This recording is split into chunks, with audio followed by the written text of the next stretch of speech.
बहुत बहुत स्वागत है मेरे इस चैनल गेजमेंट में। आज आपका जो है नेक्स्ट लेक्चर नंबर 11 से होने वाला है। इसमें उपयोगिता के बारे में बताई जाएगी।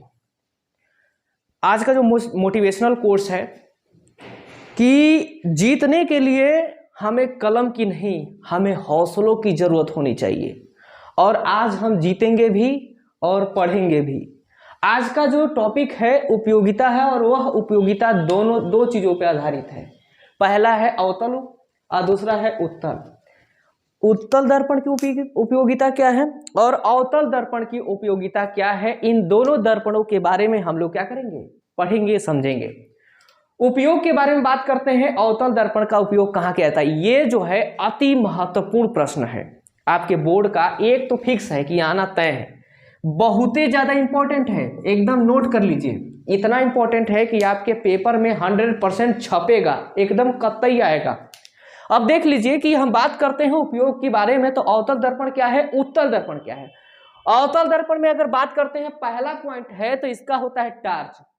गांव में जो लोग रहते हैं, शहरों में तो अक्सर जो है लाइट वाइट जो रहता है, हर घरों में लाइट रहती है, तो लोगों की टार्च की आवश्यकता नहीं। आजकल तो सेलफोन हो गया है, मोबाइल फोन हो गया है, तो ये लोग क्या करते हैं कि सेलफोन और मोबाइल फोन का इस्तेमाल करते हैं।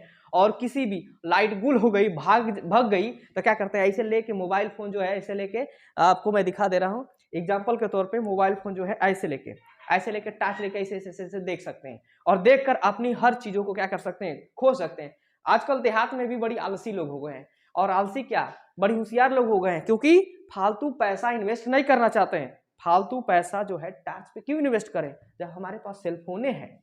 इस वजह से हम ये कहना चाहते हैं कि सबसे पहले अगर अवतल दर्पण की उपयोगिता की बात करते हैं, तो जो टार्च होता है, उस टार्च के अंदर जो होता है, आप देखिएगा एक कटोरे जैसा हिस्सा होता है।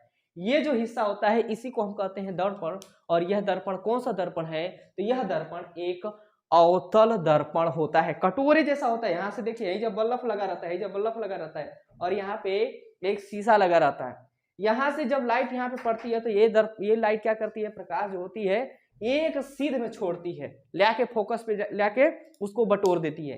कहने का मतलब कि अवतल दर्पण में जो उपयोग किया जाता है वो टार्च में किया जाता है। सर्च लाइट, सर्च लाइट का मतलब होता है, सर्च लाइट होता कहाँ है।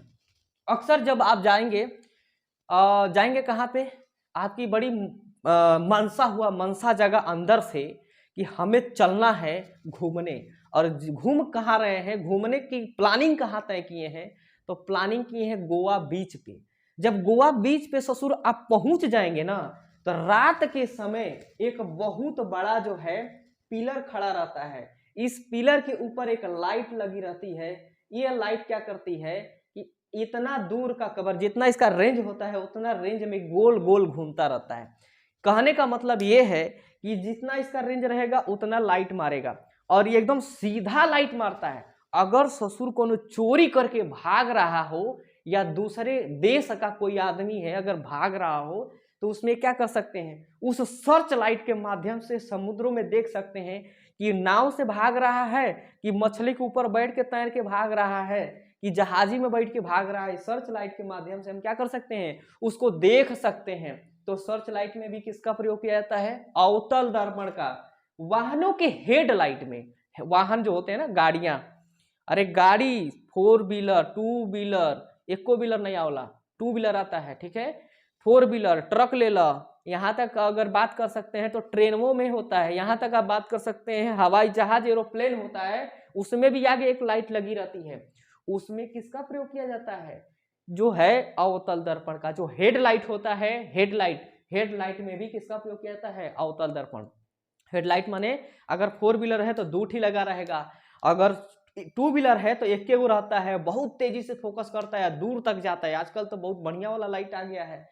बात करते हैं दूसरा पॉइंट, सेविंग करने के लिए। सेविंग में इसका उपयोग क्या है, जैसे क्या है कि आप कुर्सी के सामने बैठकर अपना बाल कटवा रहे हैं, मजे से बाल कटवा रहे हैं, और पीछे से आपका सफा चट कर दिया और आपको दिखाइए नहीं दिया, तब अगर बाहर निकले तो घोर बेइज्जती होगी, ये ससुर हमारा बलवा कैसे काट दिया। इसके लिए आपको क्या करना होगा कि आप उस सेविंग सैलून में जाएंगे जहां पे बढ़िया से मिरर लगा होगा, आगे भी मिरर पीछे भी मिरर। उस कंडीशन में जब मिरर लगाया जाता है तो आगे बाल काट रहा है लेकिन उसका प्रतिबिंब पीछे दर्पण में दिखाई देता है, इसलिए इसका उपयोग हम कहाँ करते हैं, शेविंग के लिए भी करते हैं। दूसरा आता है मरीज। अब मरीजों का क्या मतलब है, यहाँ पे मरीजों का क्या लेना देना, जैसे जिनकी दांतें खराब हो जाती है, जिनमें कैविटी हो जाती है, कैविटी का मतलब होता है सड़न हो जाना। सड़न होने का ये तात्पर्य है कि ज्यादा जो बच्चे चॉकलेट खाते हैं, चॉकलेट खाकर और ससुरा ब्रश नहीं करते हैं, तो उनके दांतों में सड़न हो जाती है, कैविटी हो जाती है।